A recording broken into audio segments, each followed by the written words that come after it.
இந்த தொழில்நுட்பம் அதை கிறிஸ்தவர்கள் எப்படி அணுக வேண்டும் அல்லது மதங்கள் எப்படி பார்க்கிறது என்பதை குறித்து பேச வேண்டும் என்றால், பொதுவாக மதங்கள் வரலாற்றை எடுத்து பார்க்கும்போது தொழில்நுட்பத்தை எதிர்க்கத்தான் செய்திருக்கிறது.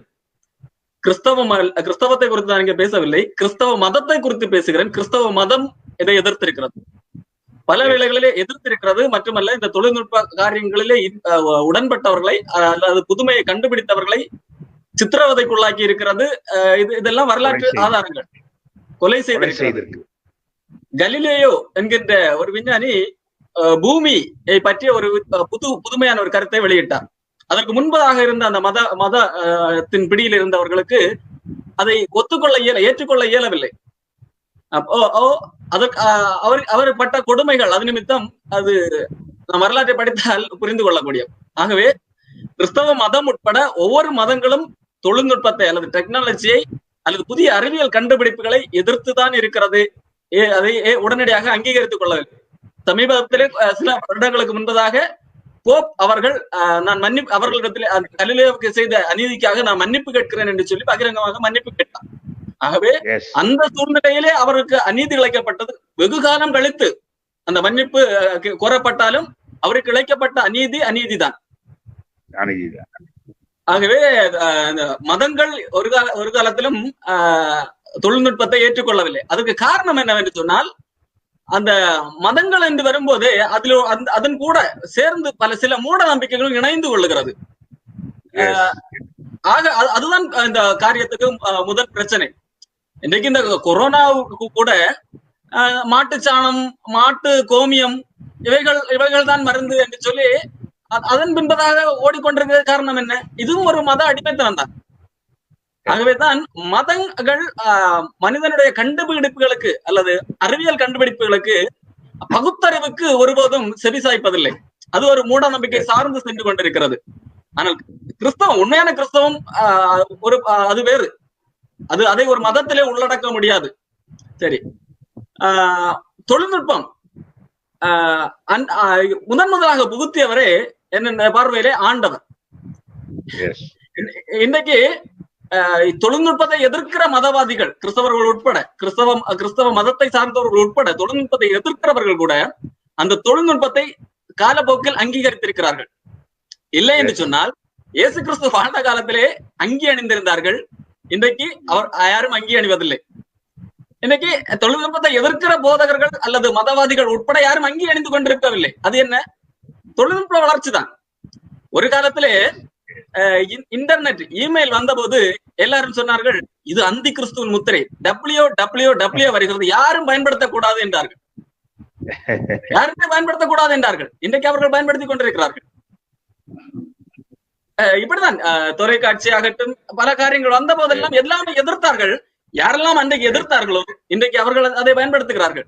இன்றைக்கு தான் இன்றைக்கு ஜூம் வழியாக, இந்த மீடியா வழியாக பேசுகிறோம். இன்றைக்கு பல சபைகளிலே ஜூம் அல்லது வேறு அதற்கொத்த ஆப்புகள் மூலமாக அவர்கள் செயல்பட்டுக் கொண்டுதான் இருக்கிறார்கள். ஆகவே தொழில்நுட்பத்தை நாம் எதிர்க்க வேண்டிய அவசியம் இல்லை. தொழில்நுட்பம் ஆண்டவரின் அதை எதிர்க்கவில்லை. ஆனால் அதை நாம் எப்படி பயன்படுத்துகிறோம் என்பது தனி மனிதன் சார்ந்தது. ஆண்டவர் கத்தி உருவாக்கின போது அந்த கத்தியை தடை செய்யவில்லை. ஆனால் அந்த கத்தியை பயன்படுத்தி கொலை செய்வதை தடை செய்தார். அந்த கத்தியை பயன்படுத்தி ஆண்டவருக்கு என்று பலி செலுத்துகின்ற காரியங்கள், மிருகத்தை முறிக்கிற காரியங்களாகட்டும், விறகு வெட்டுகிற காரியங்களாகட்டும் ஆண்டவர் தடை செய்யவில்லை. ஆனால் அந்த கத்தியை பயன்படுத்தி ஒரு மனிதனை கொலை செய்வதை ஆண்டவர் தடை செய்தார்.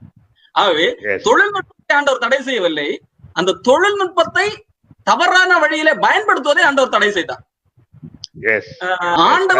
ஆண்டவர் தொழில்நுட்பத்தை அறிமுகப்படுத்தினார் என்று சொல்லி சொன்னேன்.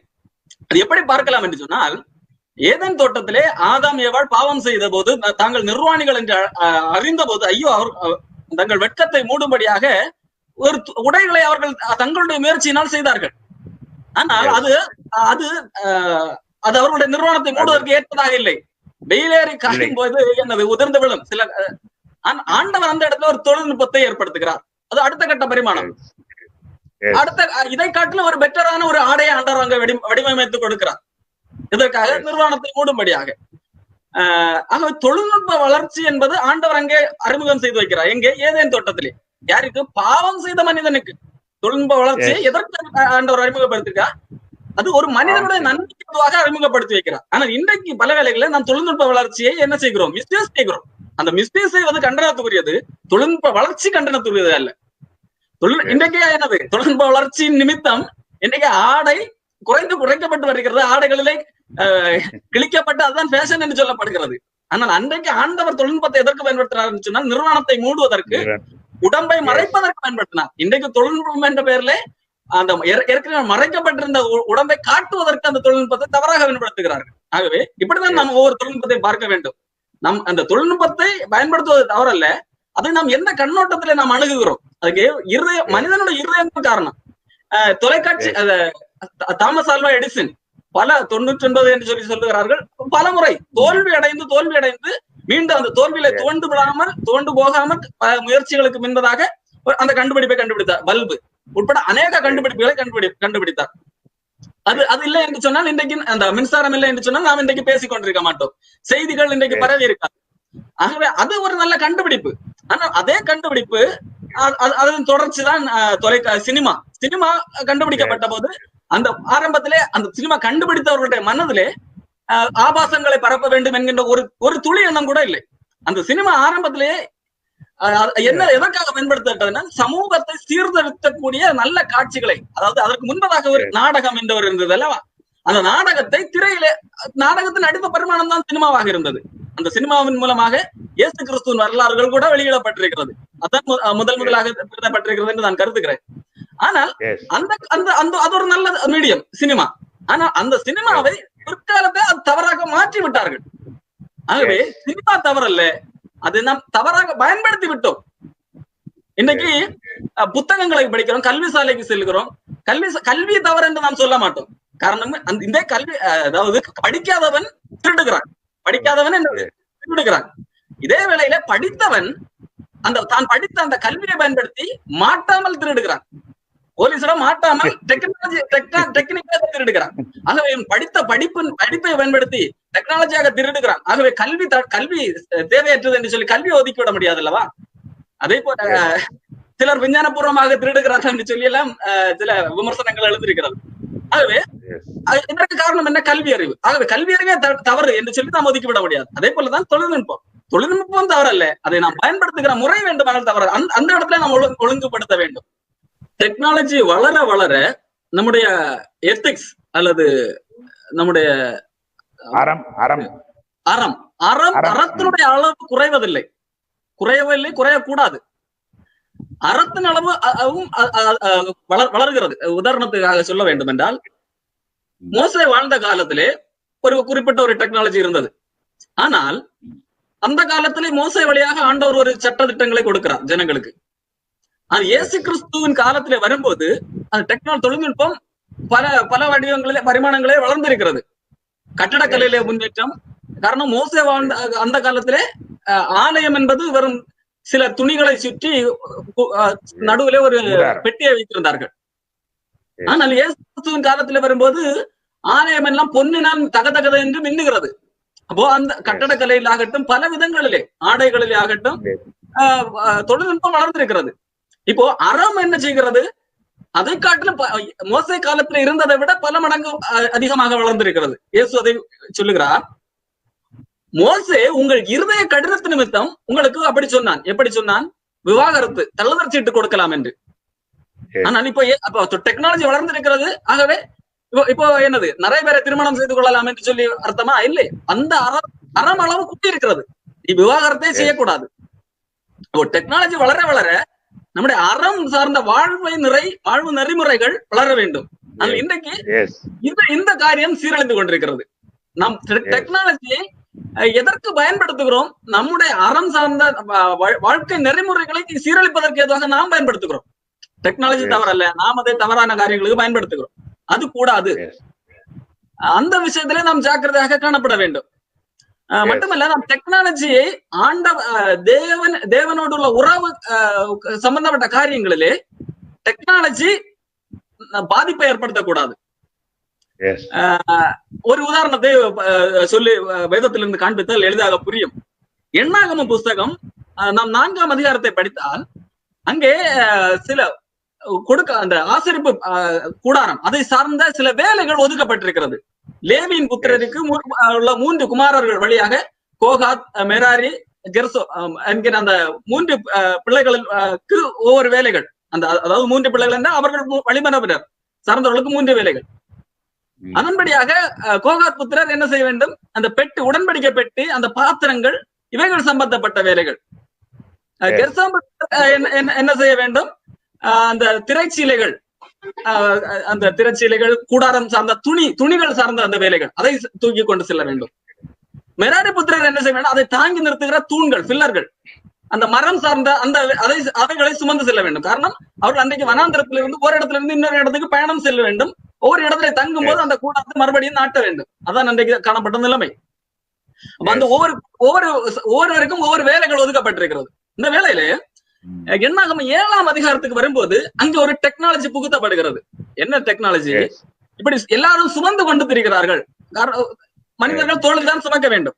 அந்த வேளையில 12 கோத்திரத்திலே சேர்ந்த 12 பிரபுக்களாக இணைந்து மாட்டு வண்டிகளை வாங்கி கொடுக்கிறார்கள். காணிக்கையாக பரிசோதிக்கிறார்கள். நீங்கள் சுமக்க எதுக்கு கஷ்டப்பட வேண்டும், ஒரு காணிக்கையாக கொடுக்கிறார்கள். அதாவது 2 பிரபுக்கள் சேர்ந்து 2 பிரபுக்களுக்காக ஒரு வண்டி வீதம், மொத்தம் 6 வண்டிகள், ஒரு வண்டிக்கு 2 மாடு என்று 12 மாடுகளும் வாங்கி காணிக்கையாக கொடுக்கிறார். இப்போ நாம அந்த இடத்துல இருந்தால் என்ன செய்திருப்போம்?